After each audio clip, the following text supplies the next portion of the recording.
There comes a moment in life when you realize that waiting for answers is costing you more than the truth ever did. You replay conversations. You revisit memories. You imagine one final explanation that will finally make everything make sense. You tell yourself, if I just understand why, I can move on. But here's the hard truth. Closure rarely comes from the people who hurt you. And the longer you chase it, the longer you stay tied to the pain. That's why the real shift doesn't happen when someone gives you answers. It happens when you stop asking for them. We are taught to believe that closure is a conversation, an apology, a confession, a moment where the other person finally admits what they did wrong and validates your pain. But life doesn't always work that way. Some people leave without explanation. Some people disappear instead of taking responsibility. Some people hurt you and never look back, and if your healing depends on their clarity, you hand them power they may never give back. Chasing closure keeps you emotionally stuck. It keeps you reliving the same chapter, hoping the ending will change. It keeps you waiting for someone else to resolve what only you can release. It keeps your healing conditional on someone else's awareness, and that's not peace, that's emotional dependence. Here's what no one tells you. Sometimes the silence is the answer. Sometimes the way they left is the explanation. Sometimes the lack of effort is the truth. Not everything needs to be explained to be understood. Closure doesn't always arrive as clarity. Often, it arrives as acceptance. Acceptance that they couldn't meet you where you were. Acceptance that the apology you deserved may never come. Acceptance that understanding why won't undo what happened. And once you accept that, you stop bleeding into places that can't heal you. Chasing closure keeps hope alive in the wrong direction. Hope that they'll finally explain, hope that they'll regret it, hope that they'll come back differently. But hope without action keeps you waiting. And waiting keeps you stuck between what was and what could have been. Becoming the closure means deciding that you don't need their permission to move forward. It means you stop asking questions that reopen wounds. It means you stop returning to memories that keep you anchored in pain. It means you stop expecting someone who avoided accountability once to suddenly offer it now. Closure is not something you receive, it's something you claim. Becoming the closure means choosing peace over answers. It means saying, I may never understand why, but I understand how it made me feel, and that is enough. It means honoring your experience, even when it's invalidated. It means trusting your perception, even when it was dismissed. You don't need confirmation to validate your pain. You don't need one last conversation. You don't need one last message. You don't need one last explanation. What you need is permission to let go. And that permission does not come from them. It comes from you. When you stop chasing closure, you reclaim your energy. Energy you spent overthinking. Energy you spent replaying scenarios. Energy you spent trying to make sense of something that wasn't built to make sense. You redirect that energy inward, toward healing, toward growth, toward building a life that doesn't revolve around unanswered questions. Becoming the closure also means accepting a painful truth. Some people don't have the emotional depth to give you the ending you want. And that doesn't mean your pain wasn't real. It means they were incapable of meeting you with honesty. Understanding that frees you. Closure doesn't always feel peaceful at first. Sometimes it feels like grief, like disappointment, like the final realization that the story ended without resolution, but unresolved endings still end. And endings, whether clean or messy, still create space for new beginnings. When you become the closure, you stop chasing people who walked away. You stop asking for explanations from people who avoided responsibility. You stop hoping for accountability from those who lacked it. You accept what is instead of longing for what should have been. And acceptance is not weakness, it's clarity. You begin to understand that healing doesn't require understanding everything. It requires releasing what no longer serves you. You don't need the full picture to move on. You only need enough clarity to know that staying stuck hurts more than letting go. Becoming the closure also means forgiving yourself for staying too long, for ignoring red flags, for hoping when evidence told you otherwise. You were not foolish. You were human, and now you are wiser. As you stop chasing closure, your standards rise. You stop romanticizing confusion. You stop tolerating silence as communication. You stop mistaking avoidance for mystery. You begin to value clarity, consistency, and emotional honesty. You stop reopening doors that hurt you. Not because you stopped caring, but because you started caring about your peace. You realize that closure is not about what they say, it's about what you decide. You decide that your healing will not depend on someone else's awareness. You decide that your peace will not wait for their apology. You decide that your future will not be delayed by their silence. And that decision changes everything. Becoming the closure means trusting that some lessons don't come with explanations. They come with transformation. They come with growth, with boundaries, with self-respect. They come with the understanding that not everything broken needs to be fixed. Some things need to be released. And as you continue forward, you may still feel moments of doubt. Moments where you wonder if one more conversation would help. Moments where you wish things ended differently. But you remind yourself, if closure were coming from them, it would have already arrived. So you stop chasing, you stop asking, you stop waiting. And in that stillness, something powerful happens. You heal. Not because everything made sense, but because you chose to move on anyway. And as you continue walking forward, becoming stronger, clearer, more grounded in who you are and what you deserve, you realize that closure was never something you needed to find at the end of the story. It was something you needed to become within yourself. And this realization doesn't arrive all at once. It unfolds slowly, through moments of restraint, through choosing not to look back, through trusting that peace is more valuable than answers. And as long as you keep choosing yourself over unanswered questions, choosing growth over rumination, choosing acceptance over explanation, this journey continues, leading you further away from the pain that once held you and closer to a version of yourself that no longer waits for endings to be explained because you have learned how to end them yourself. To be continued. And in that continuation, you begin to notice how different your days feel when you are no longer mentally reaching backward. Your mind is no longer trapped in what ifs and maybes. Your energy is no longer split between the present and a past that cannot be revised. There is more space now, space to breathe, to think clearly, to imagine a future that is not anchored to unanswered questions. You start realizing how heavy the chase for closure actually was. It wasn't just emotional, it was physical. The tight chest, the restless nights, the constant mental looping. And when you stop chasing, your body feels it first. Your shoulders drop, your breathing deepens, your nervous system slowly begins to calm. This is what peace feels like when it arrives quietly. Becoming the closure also means accepting that some people will never understand the impact they had on you, not because it wasn't significant, but because they lacked the self-awareness to reflect honestly. And instead of trying to make them understand, you choose to understand yourself. You name what hurt. You acknowledge what was lost. You validate your own experience. You no longer need someone else to witness your pain for it to be real. As you stop chasing closure, you also stop chasing validation. You stop wanting them to admit they were wrong. You stop wanting them to see your worth. You stop wanting them to regret losing you, because you realize something freeing. Their awareness does not define your value.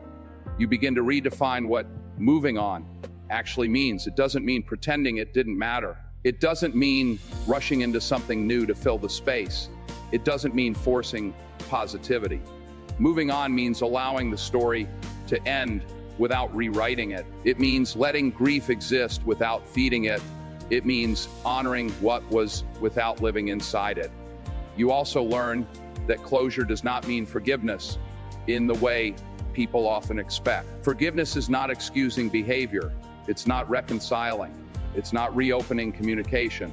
Sometimes forgiveness is simply releasing yourself from the need to carry anger into your future. Sometimes it's quiet, sometimes it's personal, sometimes it never involves the other person at all.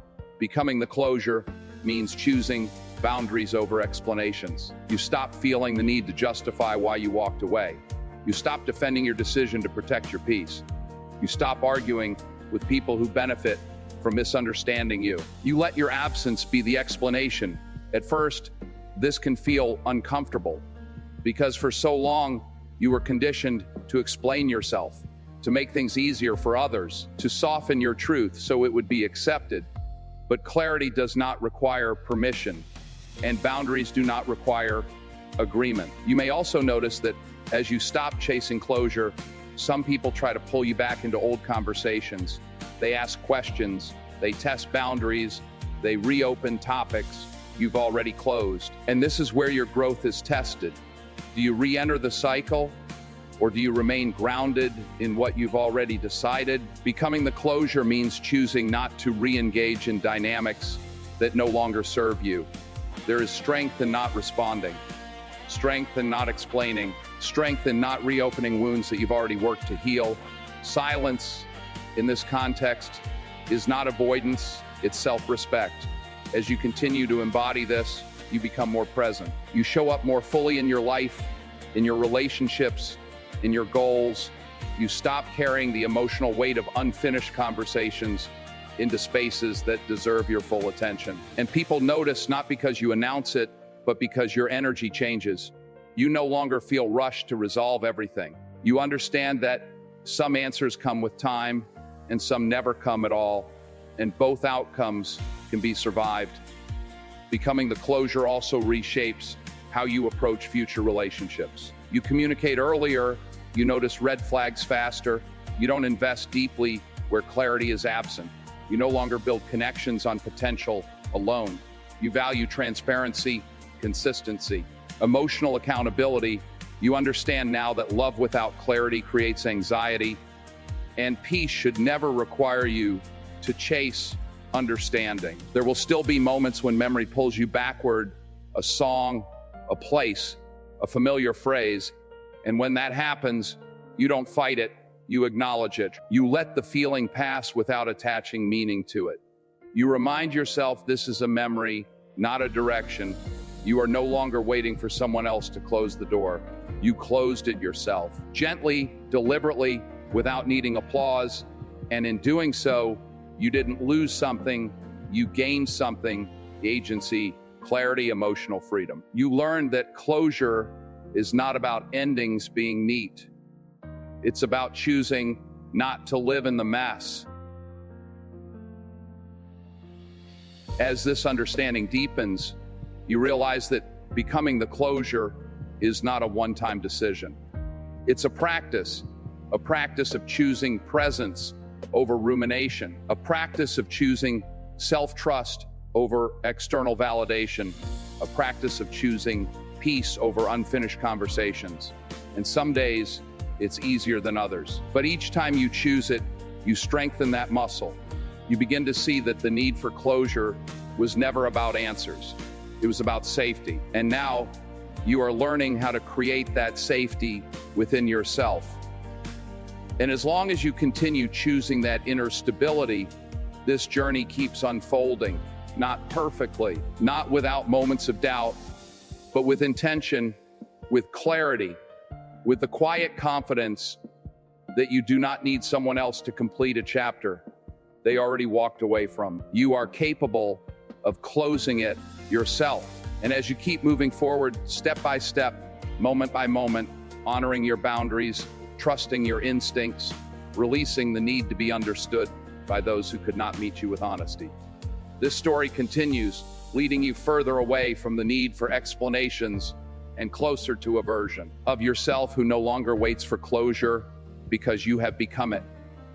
And becoming it changes the way you walk through the world. You no longer move with hesitation, wondering if the past will reach out and pull you backward. You no longer live with one foot in yesterday and one foot in tomorrow. You are finally standing where you are, fully present, fully grounded. You start to notice how often people mistake closure for control. They want answers so they can rewrite the ending. They want explanations so they can soothe the ego. They want apologies so the pain feels justified. But control is not healing. Healing is surrendering the need to manage how the past should have unfolded and accepting how it did. And that acceptance is not passive, it is powerful. When you stop chasing closure, you also stop negotiating with memory. You no longer ask, what if I had said this? You no longer wonder, what if I had stayed? You no longer bargain with moments that are already gone. You understand now that clarity does not come from rewriting history. It comes from understanding patterns, and the pattern was clear enough to walk away. Becoming the closure also means allowing yourself to feel without needing resolution. You let sadness pass without attaching it to longing. You let anger surface without needing confrontation. You let grief exist without demanding explanation. You stop fearing emotions because you are no longer trapped by them. They move through you instead of owning you. You begin to see how much strength it takes to accept unanswered endings. Anyone can demand explanations. Anyone can reopen wounds. But it takes maturity to say, I don't need this to make sense to move on. That is emotional independence. There is a moment quiet, almost unnoticeable, when you realize you are no longer waiting. You don't check your phone for messages that won't come. You don't imagine conversations that will never happen. You don't feel that pull to revisit what already closed. And when you notice that absence, you realize how far you've come. Becoming the closure does not erase love. It simply releases attachment to outcome. You can honor what was real without demanding it return. You can appreciate what you felt without needing it explained. You can value the lesson without reliving the pain. This is not detachment, it is integration. You also stop needing others to agree with your decision. You no longer explain why you left. You no longer defend your healing. You no longer seek validation for choosing peace. You trust yourself enough to stand by your choice. At times, the world will pressure you to reopen doors, to clear the air, to get answers, to have one last conversation. But you know now that not all conversations bring clarity. Some only reopen wounds.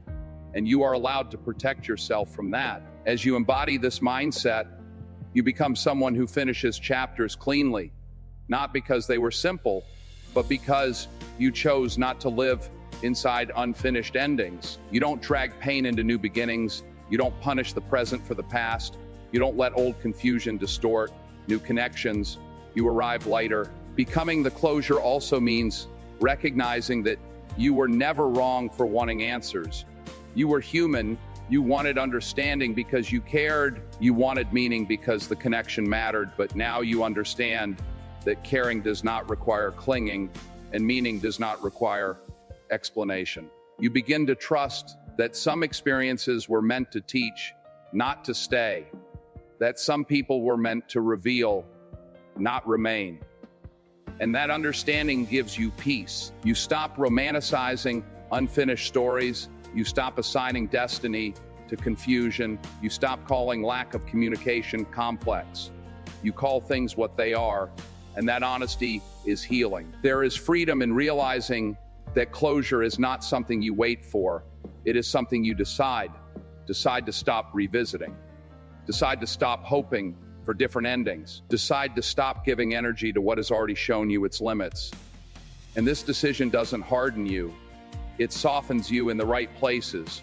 You become more available to what is present, more open to what is aligned, more receptive to clarity when it appears.